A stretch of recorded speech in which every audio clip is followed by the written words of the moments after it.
Before கோவிடுக்கு அப்போ பின்னாடி பாத்தீங்கன்னா கோலியோட அக்ரெசிவ்னஸ், அப்ப இருந்த அந்த யங் பவுலிங் அட்டாக் வச்சு அவரோட அந்த பவர், அதெல்லாம் அல்டிமேட். இதுல நீங்க பாக்குறது ஐ திங்க் 1% நான் நினைக்கிறேன். ஒரு ஏசியன் கேப்டன் போய் சவுத் ஆப்பிரிக்கால வின் பண்றதுமே credits goes to Virat Kohli, அதை நான் கண்டிப்பா சொல்லிக்கணும். சிராஜ் செம்மையா அவர் தான் ஹேண்டில் பண்றாரு. எனக்கு தெரிஞ்சு 3 ஃபார்மேட்லயும் பாத்தீங்கன்னா அது இவர் தான் சரியா எனக்கு தெரிஞ்சு ஹேண்டில் பண்ணிட்டு இருக்காரு. லாஸ்ட் இன்னிங்ஸ் பார்த்துட்டு ஒரு டீனல்கர், அந்த டீனல்கர் கிடையாது, இது ரியல் டீனல்கர் கிடையாது. ரியல் டீனல்கர் இன்னிங்ஸ் நீங்க ஹைலைட்ஸ் நீங்க பார்த்தா தெரியும். நீங்க ஒரு ஸ்கோர் கார்டு எடுத்து பாருங்க.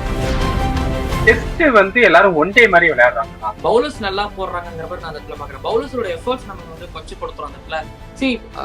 பேட்டர்ஸோட தரம் குறைஞ்சு பார்க்க கூடாது. அந்த இடத்துல பவுலர்ஸ் அந்த இடத்துல நல்லா பவுல் பண்ணிடுறாங்க.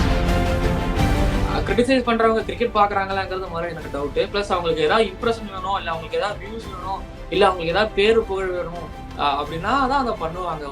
பிச்சை பார்த்து ஆடுறத தாண்டி பவுலரை பார்த்து பாலை பார்த்து ஆடினா பிரச்சனையே வராது. வார்னர் ஆக்சுவலி டெல்லி கேபிட்டல்ஸ் போயிட்டதுக்கு அப்புறம் அவர் அங்கே காட் ஃபாதர் ஆகிட்டாரு. ஸோ அதனால அவர் கேம் ஸ்லோ ஆயிடுச்சு. ஆல்மோஸ்ட் எப்படி சொல்றதுன்னா காட் ஃபாதர் தாண்டி கிராண்ட் ஃபாதர் ஆயிட்டாரு, தாத்தாவாயிட்டாரு.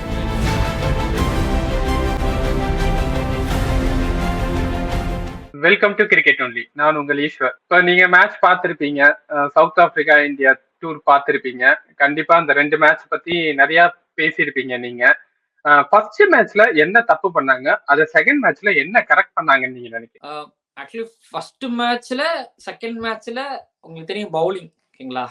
ஆக்சுவலி பவுலிங் பிரச்சனை தான். பேட்டிங்கை தாண்டி இந்தியாவோட பவுலிங் அதுதான். ஆக்சுவலி கேப்டன் ரோஹித் சர்மாவும் ஒத்துக்கிறாரு, அண்ட் இன்னொரு பக்கம் சிராஜும் அதை ஒத்துக்கிறாருங்கிறதாண்டி அவங்க சொல்லும்போது அதை ஒத்துக்கிறாங்க. So line and length, consistent line and length. So போடு கன்சிஸ்டண்டா லைனல் லென்த்ல ஒரு ஆங்கிள் பிடிச்சி நீ பாட்டுக்கு போட்டுக்கிட்டே இருங்க. Just outside off stump and into the பாடிங்கிறதாண்டி into the stump, top of the off stump போட்டுக்கிட்டே இருங்க. இன் சவுத் ஆப்பிரிக்கால இருக்கக்கூடிய கொஞ்சம் அந்த பவுன்ஸ், டென்னிஸ் பால் பவுன்ஸ் இருக்குல்ல, அந்த பவுன்ஸ் உங்களுக்கு கொஞ்சம் கை கொடுக்கும். இதை பண்ணுங்க. அண்ட் ஃபர்ஸ்ட் டெஸ்ட் மேட்ச்ல நான் மிஸ் ஆச்சு. செகண்ட் டெஸ்ட் மேட்ச்ல அது என்னவோ வெறி வந்த மாதிரிங்கிறத தாண்டி அதை தான் அவங்க போட்டாங்க. ஸோ இதுவே ஃபர்ஸ்ட் டெஸ்ட் மேட்ச் அதை போட்டிருந்தாங்க அப்படின்னா சவுத் ஆப்பிரிக்கா 55ல அவுட் பண்ணிருக்க முடியுமா அப்படிங்கிறது தெரியாது. ஆனா சவுத் ஆப்பிரிக்கா ரெஸ்ட்ரிக்ட் பண்ணிருக்கலாம். ஒரு பெடிங்கம், ஒரு டீன் எல்கருக்கு எடுத்தோடனே பாத்தீங்கன்னா ஒரு forward short leg field set and leg slip, மூணு ஸ்லிப் அங்கே தாண்டி leg slip and forward short இந்த ஃபீல்ட் செட். ஸோ ஃபீல்ட் செட்ல இருந்து வெரி ஃபர்ஸ்ட் பால்ல இருந்து ஒரு அக்ரெசிவ் லைன் லென்த். ஸோ டோட்டலா second test match first test match இந்த டீம் தானே இது பெர்ஃபார்மன்ஸ் பண்ணுச்சு அப்படிங்கிற மாதிரி ஆல்மோஸ்ட் இருந்துச்சு. ஸோ ஃபீல்ட் செட்டுங்க first of all field set, ஓகேங்களா? அது ஃபீல்ட் செட்ல அக்ரெசிவான ஃபீல்ட் செட், பவுலர்ஸோட லைனல் லென்த், அதுல இருந்து அக்ரெசிவ்னஸ், இது எல்லாமே first test match second match வித்தியாசம் அப்படியே கம்ப்ளீட்டா வேற மாதிரி இருந்துச்சு. அப்படியே ஆல்மோஸ்ட் பார்க்க முடியுது. என்னன்னா இந்த செகண்ட் டெஸ்ட் மேட்ச்ல ஃபர்ஸ்ட் இன்னிங்ஸ்ல பாத்தீங்கன்னா சிராஜ் 6 விக்கெட் எடுக்கிறாரு. செகண்ட் இன்னிங்ஸ்ல பாத்தீங்கன்னா பும்ரா 6 விக்கெட் எடுக்கிறாரு. இவங்க 2 பேருமே ஒருத்தருக்கு மாத்தி போட்டு பவுலிங் போட்டாங்களோ அண்டர்ஸ்டாண்டிங். அண்ட் போன மேட்ச்ல பாத்தீங்க அப்படின்னா ஃபர்ஸ்ட் இன்னிங்ஸ்ல second test match, Cape Town test மேட்ச்ல ஃபர்ஸ்ட் இன்னிங்ஸ்ல சிராஜ் 6 இருக்கும்போது அதுல அவர் 6 வந்திருக்கிறத தாண்டி பும்ராவுக்கும் ஒரு 5 வந்திருக்கணும். ஏன்னா நிறைய பாத்தீங்கன்னா எட்ஜஸ் வந்துகிட்டு தான் இருந்துச்சு, ஓகேங்களா? பாத்தீங்கன்னா உங்களுக்கு தெரியும். ஸோ அங்க அவர் 6 வந்துருச்சு. பட் இந்த பக்கத்துல பாத்தீங்க அப்படின்னா இதுல 5 நியாயப்படி ஃபர்ஸ்ட் இன்னிங்ஸ்ல அவருக்கு ஒரு 5 வந்திருக்கணும். அது செகண்ட் இன்னிங்ஸ்ல வந்திருந்தது. அண்ட் சிராஜ் சொல்லும் பொழுதுமே அதான் சொன்னாரு, எங்களுக்குள்ள ஒரு நல்ல கோஆர்டினேஷன்ஸ் இருக்குது, நாங்க எங்களுக்குள்ள கரெக்டா பேசி எங்களுக்கு இருந்து கரெக்டான கால் வருது, எங்களுக்கு பும்ரா முன்னாடியே சொல்றாருங்கிறதா. ஸோ லக்கிலே பாத்தீங்கன்னா போட்டுங்கிறத தாண்டி அந்த அந்த பார்ட்னர்ஷிப் அவங்களுக்கு நல்லா பில்ட் ஆகுது. ஸோ பேட்டிங்ல ஒரு பார்ட்னர்ஷிப், அதே போல பவுலிங்ல அந்த பார்ட்னர்ஷிப் ப்ராப்பரா இருக்குங்கிறதெல்லாம் 6 5 வருது. இது ஒரு டீமுக்கு ஒரு ஆரோக்கியமான ஒரு நல்ல ஒரு விஷயம். இன்கேஸ் ஒரு ஷமி இருந்ததுன்னா யோசிச்சு பாருங்க, அவரு ஒரு 5 தேடி போயிருந்தாருன்னா கிடைக்காம போயிருந்துரும். நீங்க கவனிச்சா ஃபர்ஸ்ட் மேட்ச்லயுமே நிறையாவுக்கு பீட்டன் போயிட்டு இருந்தது பும்ரா. ஃபர்ஸ்ட் மேட்ச்ல நிறைய பீட்டன், ஓகேங்களா? சவுத் ஆப்பிரிக்கன் பேட்டர்ஸ் நிறைய பீட்டன் எல்கர் நிறைய தப்பிச்சுக்கிட்டே இருந்தாரு. பெரிங்கமும் அந்த பக்கம் தப்பிச்சுக்கிட்டு இருந்தாரு, அவங்க மர்கரும் தப்பிச்சுக்கிட்டு இருந்தாங்க. ஸோ அது ஃபர்ஸ்ட் மேட்ச்லயும் ஒரு 5 வந்திருக்க வேண்டியது, ஃபர்ஸ்ட் இன்னிங்ஸ்லயும் 5 வந்திருக்க வேண்டியது பும்ராக்கு. இதுக்கு முன்னாடி ஷமி தான் ஒரு மாதிரி அன்லக்கியான ஒரு பவுலரா இருக்குமே இந்தியாவுக்கு இருப்பாரு. அவர் நிறைய பீட்டன் ஆகிட்டே இருக்கும், எட்ஜஸ் வராது, பீட்டன் நிறைய ஆகிட்டு இருக்கும். பட் இங்க அதுதான் பும்ராவுக்கு ஆயிட்டு. சொல்ல போனா ரோஹித் தான் கேப்டன். ஆனா நேத்திக்கு ஃபர்ஸ்ட் இன்னிங்ஸ்ல பாத்தீங்கன்னா கோலியோட அக்ரெசிவ்னா எப்படி சொல்றது, அவரோட அந்த ஃபீல்ட் செட்டப், ரோஹித்துக்குமே அவர் வந்து ஃபீல்டிங் வந்து நீங்க இங்க நில்லுங்க, அதாவது சிராஜ் வந்து பால் போடும்போது மார்க்கோ ஜென்சனுக்கு பால் போடும்போது இந்த பாலை போடு நீனு, இந்த மாதிரி போட்டா இந்த மாதிரி எட்ஜாய் கேட்ச் வரும் அப்படின்னு அவரு சொல்றாரு. அந்த போட்டோ அந்த வீடியோ எல்லாமே சோசியல் மீடியால ரொம்ப வைரல். இத பத்தி என்ன நினைக்கிறீங்க? இது இது விராட் கோலி ஓகே, விராட் கோலி இதை பண்ணாருங்கிறதாண்டி ரோஹித் சர்மா வந்து விராட் கோலி கேப்டன்ஸ்ல ஜஸ்பிரீத் பும்ராவோட ஒரு விக்கெட் பர்ர் கவாஸ்கர் ட்ரோஃபி 2018-19 அதை எடுத்துருந்துருப்பாங்க. என்னன்னா போய் ஸ்லோ யார்க்கர் போடு, ஸ்லோவா லாஸ்ட் லஞ்சுக்கு பிஃபோர் லஞ்சுக்கு ஆன பால் அது. அப்போ ஐ திங்க் மார்ஷுக்கு நினைக்கிறேன், ஐம் நாட் ராங், மறந்துடுச்சு. பட் ஆனா ரோஹித் வந்து அந்த இன்சைட் சர்க்கிள் மிட் ஆன் நின்றுட்டு சொல்லுவார் பும்ரா கிட்ட, நீ போய் ஸ்லோ யாருக்கு போடுறேன். அந்த விக்கெட் எடுத்தோடனே தான் மேட்ச் ஆக்சுவலி சேஞ்ச் ஆகும். அண்ட் இந்த பக்கம் அவரோட கேப்டன்ஸ்ல இவரோட கேப்டன்ஸ்ல ரோஹித்தே சொல்லியிருக்கிறாரு ஒரு ப்ரெஸ் கான்ஃபரன்ஸ்ல. நான் கிளிப்பிங் ஒன்று பார்த்தேன். நான் டெஸ்ட் கேப்டன்சி நிறைய கத்துருக்கிறேன் விராட் கோலியோட கேப்டன்ஸ்ல. ஸோ விராட் கோலி பொறுத்த வரைக்கும் போன டிக்கெட்டோட அவர் தான் சிறந்த டெஸ்ட் கேப்டன். வில்லியம்சனா இவரான தான் அவர் தான் best captain. And first test match அதுதான் மிஸ் ஆச்சு இல்லைங்களா? ஃபர்ஸ்ட் டெஸ்ட் மேட்ச் அந்த விஷயம் தான் மிஸ் ஆச்சு. அண்ட் இப்போ கொஞ்சம் இல்லைங்க, என்னதான் ஆன்ஃபீல்டுக்குள்ள போய் இருந்தாலும் நம்ம நிறைய விஷயத்துல ஏதாவது ஒன்று மறப்போம். செகண்ட் இன்னிங்ஸ்ல எல்கருக்குலாம் பெருசா ஃபார்வர்ட் ஷாட் லெக்லாம் வைக்கல, பெருசா லெக் ஸ்லிப்லாம் வைக்கல. பட் நிறைய விஷயத்துல நம்ம ஒன்று மறப்போம். அண்ட் விராட் கோலியோட விராட் கோலி அதுதான் ஓகேங்களா. விராட் கோலி எனக்கு பழகி போச்சு ஓகேங்களா. எனக்கு விராட் கோலி டெஸ்ட் கேப்டன்ஸ் தான் ரொம்ப பிடிக்கும். இந்தியாவோட பெஸ்ட் டெஸ்ட் கேப்டன் ஒரு பக்கம் கங்குலின்னு சொன்னோம்னா அது ஆல்மோஸ்ட் அது விராட் கோலி தான். இதெல்லாம் நான் நிறைய பார்த்துட்டேன். ஒரு கோலியோட கேப்டன்ஸ்ல யூஸ்வலா இதெல்லாமே அவர் பண்ணுவாரு. என்ன சொல்றதுங்க, எனக்கு இதெல்லாமே பழகிடுச்சு. ஒரு பேட்டர் வந்தா அந்த ஆளை எப்படி அட்டாக் பண்ணணும், ஒரு பேட்டருக்கு எப்படி போடணும். ஸ்லிப்ல இருந்து விராட் கோலி கேப்டனா இருக்கும் பொழுது அவர் ஒரு பால் தம்ஸ் அப் காமிச்சிட்டாரு அப்படின்னா அந்த ஃபாஸ்ட் பவுலருக்கு வந்து பாத்தீங்க அப்படின்னா திரும்பி ஓகே நம்ம அதை கரெக்டா தான் போடுறோம். அடிக்கடி பேசிக்கிட்டே இருப்பாரு, சொல்லிட்டே இருப்பாரு. சிராஜ் கிட்ட பேசினது எனக்கு சொல்றது, விராட் கோலி கேப்டன்ஸ்ல இருக்கும் பொழுது விராட் கோலி எந்த அளவுக்கு இன்வால்மெண்டா எனக்கு தெரிஞ்சு இருந்தாருங்கிற ஐ திங்க் ரொம்ப கம்மி. பட் இன்வால்மெண்ட் அப்படிங்கிறது ரொம்ப ஹையா இருக்கும். பட் ஆனா ஒரு சிராஜ் கிட்ட சொல்லி, நீ சிராஜை கூப்பிட்டு சொல்லி நீ போடு ஓகேங்களா, எட்ஜ் எடுக்கும், நீ அந்த இடத்துல கன்சிஸ்டன்டா போடு. சிராஜ் அது ஒவ்வொருத்தவங்களுக்கும் அது தேவை. அந்த சிராஜ் ஏன்னா ரோஹித்தும் ஃபார்வர்ட் ஷாட்ல நிக்கிறாரு, அந்த பக்கம் சொல்றதுக்கும் ஒருத்தவங்க வேணும். பும்ரா சொல்லுவார். பட் அதை தாண்டி சோ இவரோட கால் அப்படிங்கிறது ஒண்ணு இருக்குன்னா சிராஜ் செம்மையா அவர் தான் ஹேண்டில் பண்றவர். எனக்கு தெரிஞ்சு சிராஜ சூப்பரா 3 ஃபார்மேட்லயும் வந்து பாத்தீங்கன்னா அது இவர் தான் சரியா எனக்கு தெரிஞ்சு ஹேண்டில் பண்ணிட்டு இருக்காரு. சோ கோலியோடதுலாம் அதை நிறைய நான் பார்த்து பழகிட்டேன் அப்படிங்கிறதுனால எனக்கு ரொம்ப ஒரு மாதிரி சாதாரண விஷயம் தான் என்னை பொறுத்த வரைக்கும். இதை விட்டு நிறைய எல்லாம் பண்ணிருக்காரு, இதை விட நிறைய நிறைய நிறைய பண்ணிருக்காரு. அவரு கொடுக்குற அந்த பூஸ்ட், அவரு கொடுக்குற அந்த அக்ரெசிவ்னஸ், ஸோ அதுவே வந்து அதை எதாவது சொல்றாங்க எனக்கு ரொம்ப பழகிடுச்சுங்க. பட் பிஃபோர் கோவிடுக்கு அப்போ முன்னாடி பாத்தீங்கன்னா கோலியோட அக்ரெசிவ்னஸ் அது வேற. இப்ப ஜோஹனஸ்பர்க் டெஸ்ட் மேட்ச் இதே ஜோஹனஸ்பர்க் டெஸ்ட் மேட்ச்ல 2018 அப்போ கோலியோட அந்த பவர், 2018 அப்ப இருந்த அந்த யங் பவுலிங் அட்டாக் வச்சு அவரோட அந்த பவர் அதெல்லாம் அல்டிமேட். இதுல நீங்க பாக்குறது ஐ திங்க் 1% நான் நினைக்கிறேன். இப்ப பாத்தீங்கன்னா இந்தியா வந்து கேப்டவுன்ல இது வரைக்கும் வின் பண்ணதே இல்லை. அந்த சரித்திரத்தை வந்து கேப்டனா ரோஹித் சர்மா பதிவு பண்ணியிருக்காரு இந்தியாக்காக. அண்ட் தென் ஒரு ஏசியன் கேப்டன் போய் சவுத் ஆப்பிரிக்கால வின் பண்றதுமே வந்து இவர் தான் ஃபர்ஸ்ட். ஸோ அவரோட கேப்டன்சி எப்படி இருந்தது, இந்த கேப்டவுன்ல நம்மளோட வெற்றி எப்படி? Credits goes to Virat Kohli, அதை நான் கண்டிப்பா சொல்லிக்கணும். கேப்டன்சி ஒரு பக்கம் ரோஹித் பண்ணாலும் கிரெடிட்ஸ் கோஸ் டு விராட் கோலி அழுத்த திருத்தமா சொல்லிக்கணும். ஏன்னா நீங்களும் தான் சொன்னீங்க, நானும் அதான். பட் ஆனா இதுல ரோஹித் சர்மா கிட்ட இருந்து ஒரு விஷயத்த பார்க்கணும்னா அக்ரெசிவ்னஸ் இருந்துச்சு. வெரி ஃபர்ஸ்ட் பால் ஓகேங்களா, ஃபார்வர்ட் ஷாட் லைக் ஓகேங்களா, அது வைக்கிறதுல இருந்து ஒரு 3 ஸ்லிப் வைக்கிறதுல இருந்து பவுலர்ஸுக்கு சிராஜ் ஒரு 9 ஓவர் ஸ்பெல் கன்டினியூ பண்ண விட்டாரு.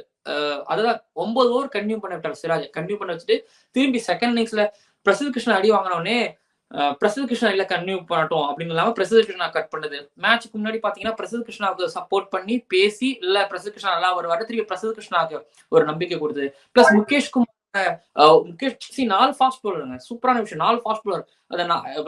எனக்கு என்னன்னா இது அப்படியே ஆல்மோஸ்ட் கோலியோட கேப்டன்சி வாடகை எனக்கு அடிச்ச மாதிரி இருந்துச்சு. ஸோ 4 ஃபாஸ்ட் பவுலர்ஸ், ஒரு முகேஷ் குமார், இதுவே நல்ல விஷயம். ஒரு ஜடேஜாவை ஆட் பண்ணி ஒரு மேட்ச் ஜெயிக்கணும்னா பிஃபோர் டாஸ் இருந்தவங்க 11ல இருந்து போகணும், ப்ரிப்பேர்டா இருக்கணும். அண்ட் அங்க ரோஹித் அதுதான் பண்ணாரு. அண்ட் அதுக்கப்புறம் பவுலர்ஸ்களுக்கு கொடுத்த கால் அண்ட் ஃபீல் செட். சரி, பவுலர் சும்மா ஒரு ஐனலிருந்து பிடிச்சி போடுறதுங்கிறத தாண்டி ஒரு எல்கருக்கு அது எப்படி இன்சைட் எட்ஜ் போல்ட் ஆனது. ஸோ அதுக்கு டிஸ்டர்ப் ஆகிதான் அந்த போல்ட் அப்படிங்கிறது வந்துச்சு.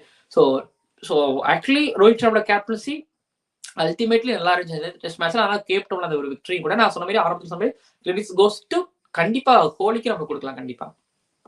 ஏன்னா இப்போ விராட் எம்எஸ் தோனிக்கு அடுத்தபடியா ஜெயிச்ச கேப்டனுமே இவர் தான். அந்த கிரெடிட்டும் கண்டிப்பா நமக்கு ரோஹித்துக்கும் கண்டிப்பா கொடுத்தே ஆகணும். இதுல விராட் கோலியுமே 2018ல வந்துருக்கணும், வின்னராகவும் இருந்திருக்கணும். டீன் எல்கர் இவரோட பேட்டிங் வந்து 185 அடிச்சாரு ஃபர்ஸ்ட் டெஸ்ட் மேட்ச்ல. அதுக்கப்புறம் செகண்ட் டெஸ்ட் மேட்ச்ல நம்ம இந்தியன் பவுலிங் நல்லா இருக்கிறதுனால கண்டிப்பா அவரால் ஸ்கோர் பண்ண முடியல. இதுதான் அவரோட லாஸ்ட் மேட்சும் கூட. அவரை பத்தி பெருசா யாருக்குமே வெளியில தெரியல. இப்ப இவர் 185 அடிச்சு இவர் கெரியரோட எண்டுக்கு வந்ததுக்கு அப்புறம் தான் இவர் பெருசா வெளியிலேயே தெரியுறாரோ. அதுக்கு காரணம் என்னன்னா கோவிடுக்கு அப்புறம் வந்து பாத்தீங்க அப்படின்னா டீன் எல்கர் அவ்வளவு பெருசா எதுவும் பெர்ஃபார்மன்ஸ் பண்ணல. இப்போ டீன் எல்கர் கொண்டாடும் பொழுது எனக்கு ஆச்சரியமா இருக்கு, என்ன டீன் எல்கர் இவ்வளவு கொண்டாடுறாங்கன்னு. ஏன்னா டீன் எல்கர் ஆஃப்டர் 2016 to 2019 அந்த 20 அந்த கோவிட் அந்த காலகட்டங்கள் வந்து பாத்தீங்க அப்படின்னா நான் பியூர் 2 டெஸ்ட் ஓப்பனர் நான் பார்த்த பியூர் 2 டெஸ்ட் ஓப்பனர், ஒன்னு வெஸ்ட் இண்டீஸ்ல கிரைக் பிராத்வைட், அதுக்கப்புறம் டீன் எல்கர் 2 பேரும் தான். அதாவது ரொம்ப ரொம்ப எப்படி சொல்றது, கொஞ்சம் தமிழ்ல சொல்லணும்னா மொக்க போடுவாங்கிற அளவுக்கு நிப்பாங்க டீன் எல்கர் 2 பேரும். டிராவிட் வச்சுக்கலாம் அந்த அளவுக்கு கிரெக் பிராத்வைட். இந்த modern day test cricket, modern day கிரிக்கெட்ல இப்படி ஒரு டெஸ்ட் பேட்டர்ஸ் அப்படிங்கிற மாதிரி அவ்வளவு நிப்பாங்க. இப்போ அதை நினைச்சு நிக்கிறது கிரெக் பிராத்வைட் தான் இருக்கு. டீன் எல்கர் ஆஃப்டர் கோவிட் அப்புறம் டீன் எல்கர் பெருசா பண்ணல. பட் இப்போ எனக்கு தெரிஞ்சு சவுத் ஆப்பிரிக்காலயும் ஹோம்ல ஒரு பெருசா அவர் 100 அடிக்கல, 91 அடிச்சிருக்காரு நினைக்கிறேன், நாட் ராங். பட் கோவிடுக்கு முன்னாடி ஐ திங்க் ஒரே ஒரு 90 ஹோம்ல அடிச்சிருக்காரு, அவ்வளவுதான். அவேலையும் ஹோம்லயும் ஒரு லாஸ்ட் 3-4 இயர்ஸ் எதுவும் பண்ணல. பட் இப்ப எடுத்துக்கிட்டீங்க அப்படின்னா இந்த 185 180 பிளஸ் அப்படிங்கறது டீன் எல்கர் வந்து இவ்வளவு குயிக்கா. ஏன்னா நான் டீன் எல்கர் சொல்றேங்க 200 பால் எடுத்துப்பாரு 100 அடிக்க, இல்ல 250 பால் எடுத்துப்பாரு 100 அடிக்கிறதுக்கு. பட் ஆனா இங்க அந்த ஒரு 80 பிளஸ் ரன்ஸ் குயிக்கா அடிச்சாரு, நிறைய பவுண்டரிஸ் அடிச்சாரு. என்னமோ ஐ திங்க் நான் நினைக்கிறேன் எல்கர் கடைசி காலகட்டத்தில் ஆடுறோம், ஸோ பெருசா அடிப்போம் பார்த்துப்போம் அப்படிங்கிற மாதிரி ஆனாரான்னு எனக்கு தெரியல. இன்னொன்னு பட் இந்தியன்ஸ்கள் வந்து நிறைய லூஸ்னஸ் பவுல் பண்ணாங்க, நிறைய பிரசித் கிருஷ்ணாவும் அவர் பனிஷ் பண்ணாரு, அது ஒரு பக்கம். பட் டீன் எல்கர் வந்து லாஸ்ட் இன்னிங்ஸ் பார்த்துட்டு ஒரு டீன் எல்கர், அந்த டீன் எல்கர் கிடையாது, இது ரியல் டீன் எல்கர் கிடையாது. ரியல் டீன் எல்கர் இன்னிங்ஸ் நீங்க வந்து ஹைலைட்ஸ் நீங்க பார்த்தா கூட தெரியாது, நீங்க ஒரு ஸ்கோர் கார்டு எடுத்து பாத்தீங்கன்னா உங்களுக்கு தெரியும். அவர் ஆக்சுவலி ஒரு அடிதாங்கி நான் சொல்லிட்டே இருப்பேன். என்னன்னா அவரு யாராரு அடிதாங்கன்னா அவரு, புஜாரா, ட்ரெவிஸ் வருவார் அந்த லிஸ்ட்ல, இல்ல மேத்யூ வேர்டு வருவாரு. இவங்க எல்லாமே அடிதாங்கிங்க, அடி வாங்கி நிப்பாங்க. எவ்வளவு அடிச்சாலும் மேல போட்டு தாங்குவாங்க, தாங்கி 100 பால் அடி வாங்கினாலும் வாங்கி நின்று ஆடுவாங்க. பட் கோவிடுக்கு அப்புறம் அவரோட ரைஸ் ரொம்ப பெருசா இல்ல, பட் லாஸ்டா அடிச்சுட்டு போயிருக்கிறார் பொறுத்த வரைக்குமே. பெருசா வெளியில யாருக்குமே டெஸ்ட் பேட்டர்ஸ் ரொம்ப யாருமே இங்க கொண்டாட மாட்டாங்க இல்லையா. டிராவிடுக்கு ஃபேன்ஸ், சச்சினுக்கு ஃபேன்ஸ் தான், நிறைய பேர் சச்சினுக்கு தான் ஃபேன்ஸ் இருப்பாங்க. டீன் எல்கர் 2018 அந்த ஜோபர்க் டெஸ்ட் மேட்ச் அன்பிளேயபிள் பிச்லயே அவர் நிறைய தடவை கையை அடிச்சுட்டு அப்படியே கையில அடி வாங்கிட்டு ஒரு மாதிரி இப்படி நின்றுட்டு இருப்பாரு. ஸோ அப்போ அவரு தான் ஃபேஃப் கேப்டன் நினைக்கிறேன். ஆமா, அப்போ அவரு நிறைய அடி வாங்கி ஒரு பெருசா நின்று விளையாண்டுருப்பாரு நினைக்கிறேன். ஸோ அதான் டெஸ்ட் லெஜண்ட்ஸ் யாரோ அவ்வளவா டெஸ்ட் பேட்டர்ஸ்ல இந்த காலகட்டத்தோட ஃபேன்ஸ் யாரும் பெருசா கொண்டாட மாட்டாங்க. லாஸ்ட் மினிட் சென்டிமெண்ட்ல வேணா ஒரு 4 போஸ்ட் போடுவாங்களே தவிர அவங்களை யாரும் தெரியாம போனதுக்கு அதுதான் ரீசன். டெஸ்ட் வந்து எல்லாரும் ஒன் டே மாதிரி விளையாடுறாங்களா? ஏன்னா இந்த டெஸ்ட் பாத்தீங்கன்னா 5 நாள் டெஸ்ட், இது 2 நாள்ல முடிஞ்சிருச்சு. மேக்சிமம் ஆஃப் டெஸ்டே இப்படிதான் போகுது. இறங்குற பேட்டர்ஸ்மே பாத்தீங்கன்னா ஒன் டே ஃபார்மேட்ல தான் விளையாடுறாங்க. அதிகமா T20 விளையாடுறதுனால டெஸ்டை வந்து ஒன் டே மாதிரி கன்சிடர் பண்ணி விளையாடுறாங்களோ? இல்லங்க, இப்போ எடுக்கிறதுலாம் எட்ஜ் தான் எடுக்குது, ஓகேங்களா. பவுலர்ஸ் நல்லா போடுறாங்கிற நான் அந்த இடத்துல பாக்குறேன். பவுலர்ஸோட எஃபர்ட்ஸ் நம்ம வந்து கொச்சப்படுத்துறோம் அந்த இடத்துல. இது ஒன் டே கேமா T20 கேம் மாதிரி ஆடுறதுனால. ஸோ பவுலர்ஸ் ரெஸ்பெக்ட் பண்ணுங்க. பவுலர்ஸ் இதே ஒரு ராவல்பிண்டி விக்கெட்ல ஒரு பவுலரால விக்கெட் எடுக்க முடியாது. அங்க ஒரு நாள் 400 ரன் அடிச்சாங்க, 400 ரன் இன்னும் கம்மி பண்ணி சொல்றேன் நினைக்கிறேன், 400 அடிச்சாங்க. உங்களுக்கு போன வருஷம் தான் இங்கிலாந்து போயிட்டு அங்க அடிச்சுட்டு வந்தாங்க. பட் அது நம்ம அங்க பெருசா சொல்றது இல்லை. ஓகே, இங்க ஒரு நாள் 23 விக்கெட் விழுந்துச்சு அப்படின்னா நம்ம வந்து ஓடி கிரிக்கெட்ல டெஸ்ட் கிரிக்கெட் T20 கிரிக்கெட் ஆடுறாங்க, டெஸ்ட் கிரிக்கெட் அழிஞ்சிருச்சு. இப்போ பவுலர்ஸுகள் யாருங்க? பவுலர்ஸுகளும் கிரிக்கெட்ல ஒரு பார்ட் தானே. அவங்க ஒரு என்ன சொல்றது, அவங்க ஒரு 23 விக்கெட் எடுக்கிறாங்க. ஒரே நாள் ஒரு 2 வீரேந்தர் சேவாக் ஒரு நாள் 200 ரன் அடிக்கிறாரு. 2-3 மேட்ச்ல எனக்கு தெரிஞ்சு கொத்தா ஸ்ரீலங்கா அகேன்ஸ்டாவும் பாகிஸ்தானுக்கு அகேன்ஸ்டாவும் ஸோ அடிக்கிறாங்க. பேட்டர்ஸோட தரம் குறைஞ்சு பார்க்க கூடாது. அந்த இடத்துல பவுலர்ஸ்ல அந்த இடத்துல அன்னைக்கு நல்லா பவுல் பண்ணிருக்காங்க. பிச்சுமே இங்க நிறைய பேர் ஏன் கிரிட்டிசைஸ் பண்ணலாங்கிறாங்க. எப்படி கிரிட்டிசைஸ் பண்ண முடியும்? பிச் இந்த இது கேப் டவுன் இப்படிதான் இருக்கும். பிளஸ் இன்னொன்னு சவுத் ஆப்பிரிக்கா ரிசல்ட்டுக்கு பிச் ரெடி பண்ணுவாங்க, டிராக்கு ரெடி பண்ண மாட்டாங்க. எனக்கு தெரிஞ்சு ரிசல்ட் வந்துடும். நீங்க எடுத்து பாத்தீங்கன்னா கேப் டவுன், ஜோபர்க், செஞ்சுரியன் இங்க எல்லாமே இங்கதான் மேக்ஸிமம் டெஸ்ட் விளையாடுறாங்க. இந்த 3 டெஸ்ட் வென்யூல எப்பவுமே ரிசல்ட் வந்துடும். உங்களுக்கு 4 நாள்ல ஒரு ரிசல்ட் வந்துடும். மழை நீங்க சொன்ன மாதிரி கிரிட்டிசைஸ் பண்ணல அப்படிங்கிறீங்க. இதே இந்தியன் கண்ட்ரில இங்க அந்த ப்ராப்ளம் நடந்திருந்தா கண்டிப்பா அதை கிரிட்டிசைஸ் பண்ணிருப்பாங்கல்ல. கிரிட்டிசைஸ் பண்றவங்க கிரிக்கெட் பாக்குறாங்களாங்கிறது மாதிரி எனக்கு டவுட். பிளஸ் அவங்களுக்கு ஏதாவது இம்ப்ரெஷன் வேணும், இல்ல அவங்களுக்கு ஏதாவது வியூஸ் வேணும், இல்ல அவங்களுக்கு ஏதாவது பேரு புகழ் வேணும் அப்படின்னா தான் அதை பண்ணுவாங்க ஒண்ணு. ஸோ அதான் விஷயமே. நான் அதான் இந்த பிச்சை கிரிட்டிசைஸ் பண்ணல, ஓகேங்களா? ஏன் கிரிட்டிசைஸ் பண்ணலன்னா எனக்கு சத்தியமா தெரியல. ஆனா மேட்ச் பார்க்கும்போது நம்மளுக்கு தெரியல ஒரு அன்பிளேபிள். இப்போ ஜோபர்க் பிச் பாத்தீங்கன்னா சீரியஸ்லி அந்த மேட்ச் பார்க்கும்போது என்னடா அந்த பிச் இப்படி இருக்கு அப்படிங்கிற மாதிரி ஆல்மோஸ்ட் தெரிஞ்சிச்சு. இன்னொன்று அகமதாபாத் மேட்ச் நான் நேர்ல போய் பார்த்தேன். அந்த மைக்கிள் வேகன் தான் அப்போ கிரிட்டிசைஸ் பண்ணாரு நினைக்கிறேன், தெரியல அவர் பேர் மைக்கிள் வேகன் தான் நினைக்கிறேன். எல்லாமே ஸ்ட்ரைட்டர் தான், எல்லாம் அக்ஸரோட ஆம் பால் தான், ஜோரோட ஸ்டெப் டு ஸ்டெப் இந்த பால் தான். அங்க இந்தியாவுக்கு வரீங்க அப்படின்னா ஆப்வியஸ்லி நீங்க sweep, reverse sweep, defence block அது ரெடியா இருக்கணும். சவுத் ஆப்பிரிக்கா போறோம் அப்படின்னா அந்த டென்னிஸ் பால் பவுன்ஸ் ஆடுறதுக்கு ரெடியா இருக்கணும். இது இங்க இருந்து அங்க போறவங்களுக்கு அங்க இருந்து அங்க போறவங்களுக்கு அது பெரிய பிரச்சனை இருக்கும். பிச்சை பார்த்து ஆடுறத தாண்டி பவுலரை பார்த்து பாலை பார்த்து ஆடினா இந்த பிரச்சனையே வராது. ஒண்ணு இல்லைங்க, நீங்க 78 தான் டார்கெட். அதை ககிசோரப்பும் பர்கரும் இப்படி போட்டாருங்கிறத பார்த்தாலே உங்களுக்கு நல்லாவே தெரியும். உசுரை கொடுத்து போட்டாங்கதா. இந்தியன்ஸுக்கு வந்து லாஸ்ட் ஒரு 3 விக்கெட் தானே அப்படின்னு இல்லாம இவங்க வெறும் 78 ரன் தானே இல்லாம அவங்க எப்படி போட்டாங்க அப்படிங்கிறது தானே அங்க இருக்குது. 153 இந்தியா பறந்துட்டாங்க. 153 இருக்கும்பொழுது அடுத்து 6 விக்கெட் விடணும் யாரும் நினைச்சு பார்த்தா. பட் அவங்க கன்சிஸ்டன்டா பவுல் பண்றாங்க. இங்க திரும்பவும் பிச்சை பத்தி பேசி பிச்சு மேல குறை சொல்லி பவுலர்ஸுக்கு இங்க கூடிய கேப்டன்ஸ்ல பிளான கொச்சப்படுத்தி தராதீங்க அப்படின்னு தான் நான் சொல்லுவேன். 1970s இருந்து இங்கிலாந்து இங்க டூருக்கு வரும்பொழுது அவங்க குறை சொல்லுவாங்க, விளக்க மாத்தால பிச்சை கூட்டுறாங்க, அப்படி கூட்டுறாங்க, இப்படி பண்றாங்கலாம் சொல்லுவாங்க. தூசு இங்க அவ்வளவுதாங்க பண்ண முடியும். இங்க இந்தியாவை பொறுத்த வரைக்கும் அவ்வளவுதானா. இந்தியால நீங்க இங்கிலாந்துல இருக்கிற மாதிரியோ நியூசிலாந்துல இருக்கிற மாதிரியான வெதர் கண்டிஷன்ஸ் இங்க கிடையாது. ஒவ்வொரு இடத்துலயும் ஒரு கிளைமேட்ஸ் இருக்கும், ஓகேங்களா? இப்போ நீங்க ஒண்ணு இல்ல, சவுத் ஆப்பிரிக்கா பார்ல எடுத்தீங்கன்னா பார்ல வந்து ட்ரை கண்டிஷன் தான் இருக்கும், உங்களுக்கு பால் கிரிப் கிடைக்கும். பட் நீங்க கேப் டவுன் அண்ட் ஜோபர்க்ல போகும்பொழுது உங்களுக்கு பால் டேர்ன் கிடைக்காது, கிரிப் கிடைக்காதுங்களா, பவுன்சஸ் இருக்கும். ஸோ இதுவே நீங்க ஒரு மார்ச் பக்கம் போயிட்டீங்க அப்படின்னா அங்க விக்கெட் ட்ரை ஆகி நல்ல பேட்டுக்கு பால் வரும். ஸோ அதெல்லாம் தேவையில்லாத விஷயங்கள் எல்லாமே. இப்போ முகேஷ் குமாருக்கு இது டெஸ்ட் டெபியூ. வெஸ்ட் இண்டீஸ் சீரிஸ்ல அவர் ஆடிட்டாரு முகேஷ் குமார். ஆக்சுவலி டொமஸ்டிக்ல எக்கச்சக்கமான விக்கெட்ஸ் எடுத்திருந்தாரு இன் ரெட் பால்ல. ஐ திங்க் டூ ஏர்லியா சொல்லலாமான்னு தெரியல. பட் ஐ திங்க் அவரோட பவுலிங் பார்க்கும்போது எனக்கு ஃபிலாண்டரை பார்க்க மாதிரி எனக்கு இருந்து, நான் எம்ஐல தான் சொல்லியிருந்தேன், எனக்கு ஃபிலாண்டரை பார்க்குற மாதிரி இருந்தது டூ ஏர்லி. பட் ஃபிலாண்டர் இருக்கக்கூடிய ஸ்கில் செட்ஸ் இருக்குதா அப்படிங்கிறது டவுட். பட் ஆனால் ஃபிலாண்டர் வந்து அவரோடது. பட் ஃபிலாண்டர் இந்த அளவுக்கு ரன் அப் எடுப்பாரான்னு தெரியல. பட் ஆக்சுவலி ஃபிலாண்டர் மாதிரி தான் இருந்தது. பால் ஒரு மாதிரி, அதாவது இப்படி ரிலீஸ் பண்ணும்போது பால் மேல இருந்து போகுது. பட் பால் பிச் ஸ்விங் இல்ல but lateral movement ball pitch ஆனதுக்கு அப்புறம் இருக்கு. டீசென்ட் பேஸ்ல போறாரு. கொஞ்சம் பேஸ் இன்க்ரீஸ் பண்ணாருன்னா தென் மேபி அவர் வந்து இன்னும் ஐ திங்க் அவர் இன்னும் அடிக்கிறது ரொம்ப கஷ்டமா இருக்கலாம். ஏன்னா எப்போ இன்சிடேஜ் எடுக்கும் அப்படிங்கிற மாதிரி அவரோட பால் ஆல்மோஸ்ட் வந்துகிட்டு இருக்கு. லேட்டரல் மூவ்மெண்ட் தான் அவர்கிட்ட மேட்டர். ஸோ ஸ்விங் இல்ல லேட்டரல் மூவ்மெண்ட் அவர்கிட்ட. அப்படிங்கும்பொழுது Mukesh Kumar and I think white ball எந்த அளவுக்கு எனக்கு தெரியல. பட் ரெட் பால்ல அண்ட் லெஃப்ட் ஹேண்டர்ஸ்களுக்கு அவர் ஒரு மாதிரி டேஞ்சரா இருப்பாரு. ஸோ நல்லா இருக்கு. இப்போ ஒரு பும்ரா, ஒரு ஷமி, ஒரு சிராஜ் அண்ட் அதுக்கப்புறம் இங்க ஒரு முகேஷ் குமாரோட பவுலிங்லாம் பார்க்கும்போது நல்லா இருக்கு. ஓகே, இன்னைக்கு அதாவது சிராஜ் பும்ராக்கு விக்கெட் போனதுக்கு அப்புறம் இவருக்கு லாஸ்ட் மேட்ச் 2 விக்கெட் எடுக்கிறாரு. பட் இப்பயும் ஒரு முக்கியமான விக்கெட். ஸோ நல்ல ஒரு ஹாப்பி டொமஸ்டிக் கிரிக்கெட்டர் ஒருத்தர் அந்த இடத்துல வந்து இவ்வளவு பண்ணும்பொழுது எனக்கு ரொம்ப ரொம்ப ஹாப்பி.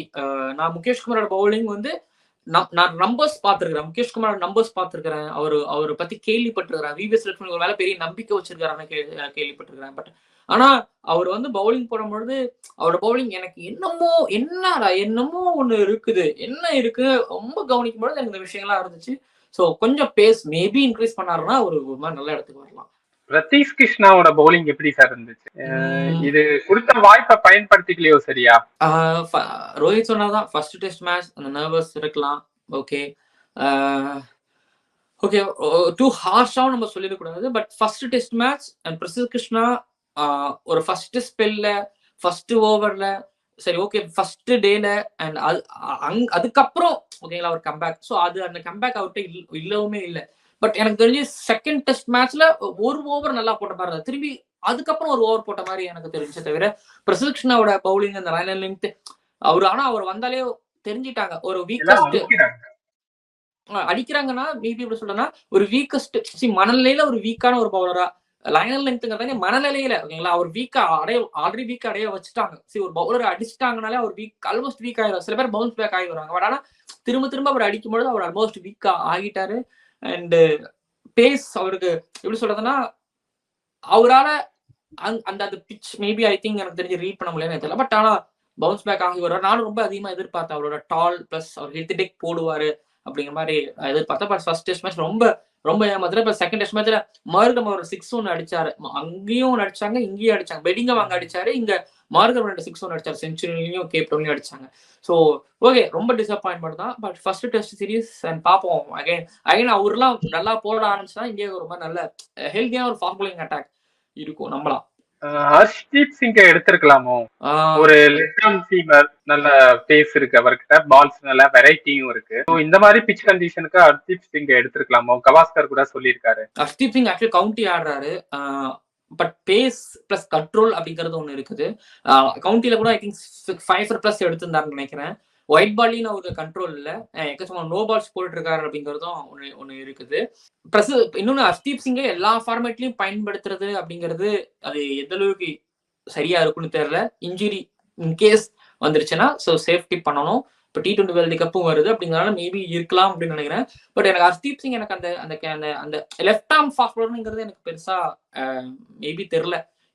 டெஸ்ட் எனக்கு தேவையா, ஒயிட் பால் எனக்கு தேவையா, நான் அப்படி போக மாட்டேன்னா இது இல்லையானா அது இல்லையே, அது இல்லைன்னா இது இல்லையே, இது இல்லையா அது இல்லையா அப்படிங்கிற மாதிரி போகும். பட் எனக்கு என்னன்னா ஹர்ஷ்தீப் சிங் பேசும்போது நீங்க எனக்கு அந்த நியூ பால்ல போட்டுருவாரு, கவுண்டில விக்கெட் எடுத்துருவாரு. பட் ஆனா arm speed plus speed pace எந்த அளவுக்கு இருக்கு, எந்த அளவுக்கு கண்ட்ரோல் இருக்கு அப்படின்னு பார்க்கும்போது ஹர்ஷ்தீப் சிங்கை மேபி அவங்க கொஞ்சம் ஹோல்டு பண்றாங்களோ அப்படின்னு. எனக்கு இன்ஜுரி ரீசன்ங்கிறதானே ஹோல்டு பண்றாங்கன்னு நினைக்கிறேன். ஒரு ரீசன் இருக்கும் கண்டிப்பா. ஒரு ஹர்ஷ்தீப் சிங் ஹோல்டு பண்றாங்கன்னா ஒரு ரீசன் இருக்கும். ஏன்னா ரஞ்சி ட்ரோஃபில கடைசியா நல்லா போட்டிருந்தாரா தெரியல. பட் இங்க விஜயசாரி நல்லா போட்டிருந்தாரு. பட் இன்கேஸ் அவர் ரஞ்சி ட்ரோஃபில இப்ப ரஞ்சி ட்ரோஃபி சீசன் நடக்க போது இதுல அவர் நல்லா பண்ணாரு அப்படின்னா இன்கேஸ் அவர் அந்த அந்த இடத்துக்குள்ள அவர் வருவாரு. ஆனா ஒரு ரீசன் இருக்கும், மேபி அதெல்லாம் வச்சிருக்காங்கன்னு நினைக்கிறேன். நான் ஹர்ஷ்தீப் சிங்கை இப்பவே கால் அப் பண்ணணுங்கிறது எனக்கு பெருசா உடன்பாடு இல்லை. ஏன்னா ஒரு 3 ஃபார்மேட்ல அவரை பாட வச்சு இன்ஜுரி பண்ண வேணாம், இருக்கட்டும் அப்படிங்கிறத நான் பார்ப்பேன். எல்லாரும் எதிர்பார்த்த மாதிரியே இந்தியா ஜெயிச்சிருச்சு. அடுத்தடுத்தது என்ன நடக்குதுன்னு பொறுத்திருந்து பேசலாம் sir. Thank you. Okay, thank you Eswar bro, நன்றி.